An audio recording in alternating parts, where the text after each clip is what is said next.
Hi guys, village tasty food রান্নাঘরে আপনাদের সবাইকে স্বাগত। কেমন আছেন সবাই? আজকে আমি আপনাদেরকে দেখাবো হচ্ছে চালের সুন্দর একটা রেসিপি, সাউথের এটা। তাই এই রেসিপিটা আজকে আমি আপনাদের কাছে শেয়ার করব। 2 কাপ চালের, এই যে আমি এখানে বাটিতে 1 কাপ নিয়েছি, আর এই যে 1 কাপ, 2 কাপ চাল দিয়ে আমি আজকে আপনাদের কাছে শেয়ার করব সাউথের একটা রেসিপি। তাহলে আপনারা দেখতে থাকুন পুরো ভিডিওটা সম্পূর্ণ প্রথম থেকে শেষ পর্যন্ত। এই চালটা আমি 3-4 ঘন্টা ভিজিয়ে রেখে দেবো। তা চালটা ভিজানোর পরে আমি আপনাদের কাছে আবার ফিরে আসছি। চালটাকে ভিজিয়ে রাখবো 3-4 ঘন্টা। এই যে দেখুন, আমি 3 ঘন্টা চালটাকে ভিজিয়ে রেখেছিলাম। এবার একটা মিক্সিতে আমি এই চালগুলোকে নিয়ে নেব। অর্ধেক অর্ধেক করে চালগুলোকে মিক্সিতে দিয়ে ফিনিশ করে নেব। দিয়ে দেবো কিছুটা ভাত,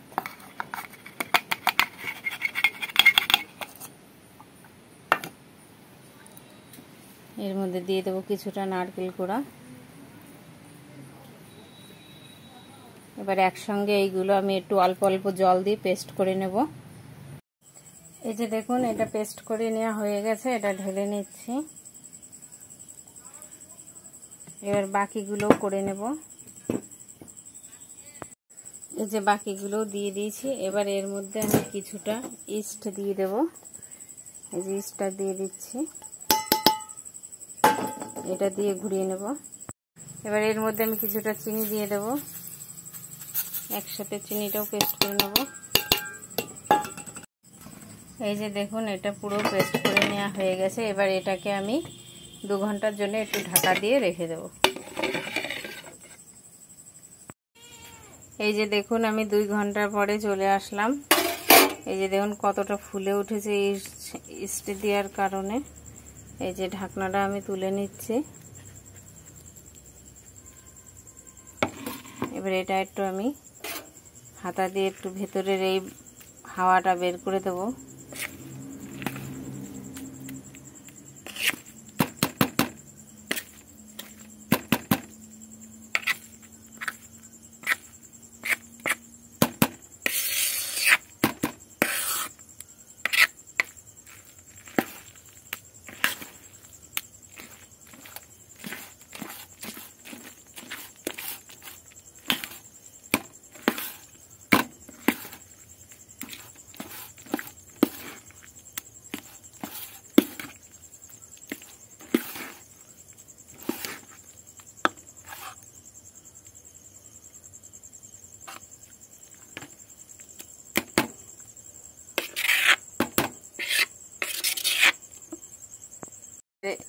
এবার এখানে আমি কিছুটা লবণ দিয়ে দিচ্ছি।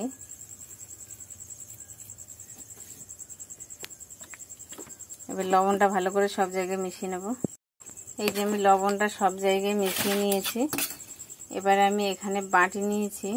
এই যে এখানে আমি 3টে পরপর তেল মাখিয়ে নিয়েছি, পরপর 3টে বাটি নিয়েছি। এই বাটিতে কিন্তু আগের থেকে তেলটা ব্রাশ করা ছিল। এবার এই বাটির মধ্যে আমি দিয়ে দেব ব্যাটারগুলো।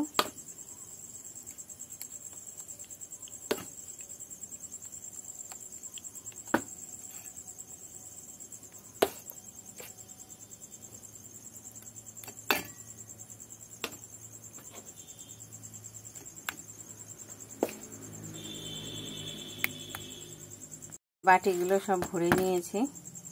এবার উনুনে আমি এই যে উনুনে একটা গামলা বসিয়েছি, গামলায় একটা জল বসিয়ে আর নিয়েছি একটা ঝাঁঝরি থালার মতন। এর উপরে আমি এক এক করে বাটিগুলোকে বসিয়ে দেব।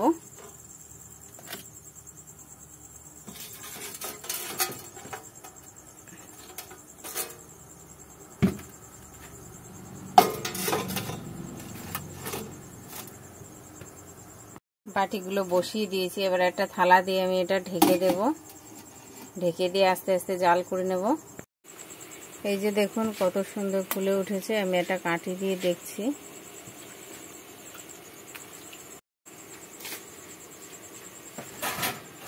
এই যে দেখুন কাঠিতে লাগে না সেরকম।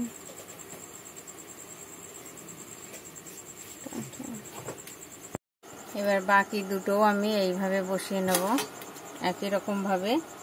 বাটিতে তেল মাখিয়ে নিয়েছিলাম, এইভাবে একই রকমভাবে বসিয়ে দেবো, দিয়ে এটা আবার ঢাকা দিয়ে দেবো। এটা ঢাকা দিয়ে দিচ্ছি। দেখুন এই দুটো হয়ে গেছে, এই দুটো আমি দেখাচ্ছি। আমার এইটা তৈরি করতে কমসে কম আধা ঘন্টা করে টাইম লেগেছে, কেন আমার এই গামলাটা ছোট বলে আমি একবারে সব বাটি কটা বসাতে পারিনি, 2 ভাগ করে বসিয়েছি, ওই জন্য একটু দেরিটা লাগলো। এই যে দেখুন, তাহলে এটা সম্পূর্ণ হয়ে গেছে। এবার নামিয়ে ঠান্ডা করে নেব, ওই কারণে আমার 2 ভাগে দিতে হয়েছে, না হলে আধা ঘন্টার মধ্যে হয়ে যেত। কমসে কম আধা ঘন্টা করে এটা টাইম লাগছে, তাই এটাও নামিয়ে আমি ঠান্ডা করে নেব। এই যে দেখুন আগের বাটি 3টে ঠান্ডা হয়ে গেছে। আমি এই যে এইভাবে, এই যে দেখুন বাটির থেকে উঠে যাবে, এই যে এইভাবে হাত দিয়ে একটু আমি এইভাবে টেনে টেনে এই যে দেখুন করে নিচ্ছি। এই যে দেখুন টান দিচ্ছি, ফাঁকা হয়ে যাচ্ছে, এই যে বাটির থেকে এই যে উঠে আসছে। এটা ঠান্ডা না করে কিন্তু এটা তোলা যাবে না। এই যে দেখুন সবগুলো উঠে আসছে।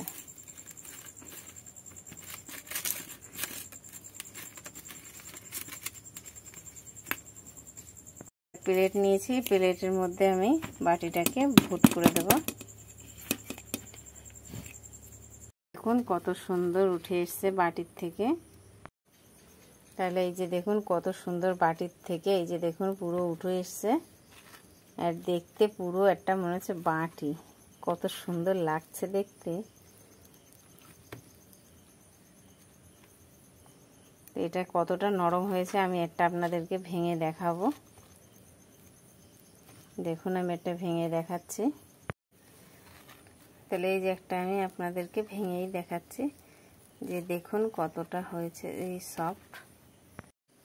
এই যে দেখুন কতটা সফট হয়েছে, ভেতরটা কত সুন্দর লাগছে। এটার নাম হচ্ছে সাউথের ভেল্লা পোলাও।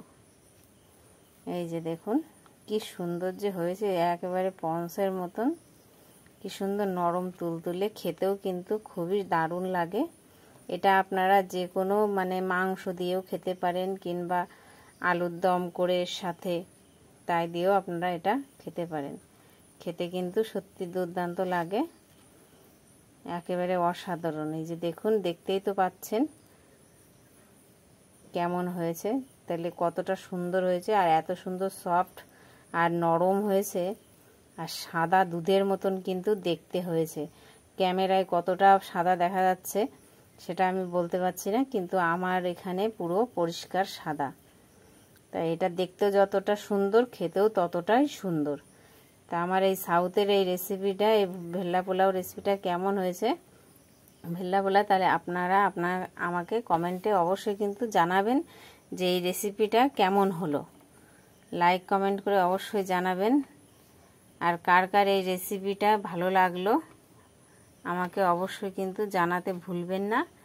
আর আপনাদের কাছে অনুরোধ, আমার চ্যানেলটিকে সাবস্ক্রাইবার করার জন্য। যে বন্ধু আমার চ্যানেলে নতুন এসেছেন তাদের কাছে অনুরোধ আমার চ্যানেলটিকে সাবস্ক্রাইব করার জন্যে, কেন আপনাদের সহযোগিতায় আমি এগিয়ে যেতে পারবো।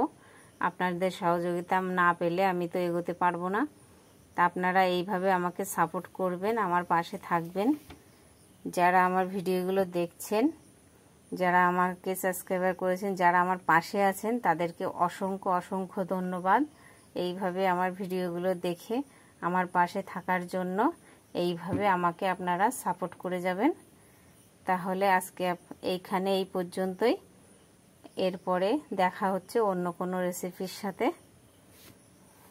তাহলে ভালো থাকবেন সবাই, সুস্থ থাকবেন।